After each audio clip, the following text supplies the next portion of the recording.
నేను మా ఆవిడ వస్తున్నాం. దగ్గర పెట్టుకోండి. ఎందుకు కొడుకు బిడ్డలు ఏం చేస్తామంటారు? చదువుకుంటా ఉన్నాను అంటున్నారు. కలెక్టర్ డాక్టర్ అవుతుండ్రా. మరి నలుగురు వెళ్ళితే 4 రాళ్ళు సంపాదించుకుంటుండ్రి. సరే మరి నీ ఇష్టం.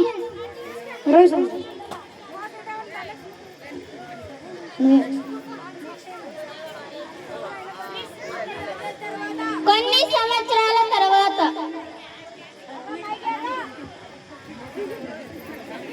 భీమన్న బాగున్నావా? నలుగురు సుగ్గి వెళ్ళింటి కదా, ఆ డబ్బులతో మన ఊర్లో పొలం కొనేమే. బాగా కొనరప్ప.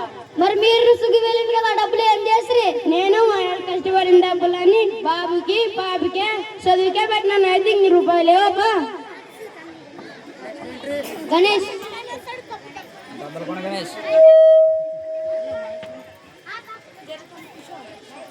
కొన్ని రోజుల తర్వాత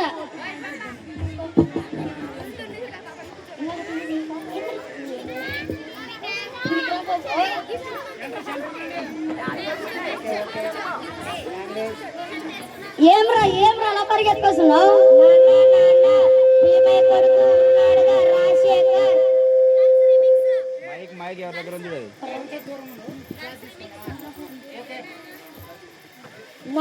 నాన్న భీమయ్య కొడుకు ఉన్నాడుగా రాజశేఖర్, టీవీలో నా ఫోన్లో నా పేపర్లో నా కూడా చూపిస్తున్నారు చూడు. ఎందుకురా? కలెక్టర్ అయినాడంట. నన్ను కూడా చదివించే ఈటీవీ, జీటీవీ, మా టీవీ, ఏటీవీ కూడా ఉంది. పెద్ద పెద్ద కార్లు కూడా ఆగినాయి. పోలీస్ బందోబస్తు కూడా ఉంది. చూపిస్తారా?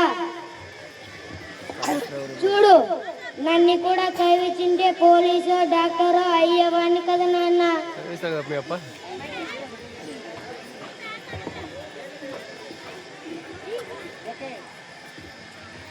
హలో సార్, మేము TV9 నుంచి వస్తున్నాం. నా పేరు హర్షిత.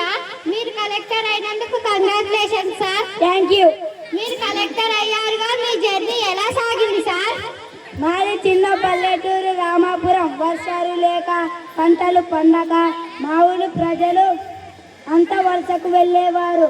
నేను బడికి వెళ్ళే రోజుల్లో మా మాస్టర్ ఒకే ఒక్క విషయం నాకే చెప్పేవారు.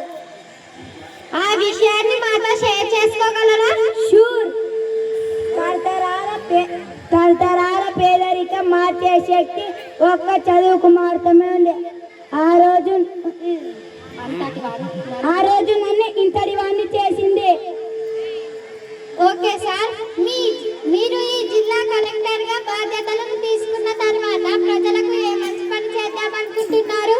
ముందుగా మా గ్రామంలో భారీ ప్రాజెక్టులు నిర్మించబోతున్నాం. మా గ్రామంలోనే కాక పక్క గ్రామాలు, మండలాలు, జిల్లాల్లో కూడా వరద నివారణ జరుగుతుంది. నీటి సదుపాయం కలుగుతుంది. అలస నివారణ జరుగుతుంది. అలస వెళ్ళడం ఆగిపోతుంది. Okay, thank you. అందుకే ఈ చదువుతో ఒక కుటుంబమే కాక, ఒక మండలం కాక, ఒక జిల్లా కాక, ఒక దేశమే అభివృద్ధిలోకి వస్తుంది. Thank you. ఓకే పేరెంట్స్, ఈ స్కిట్ ఎడ్యుకేషన్ కి సంబంధించింది కదా, దీంట్లో అర్థం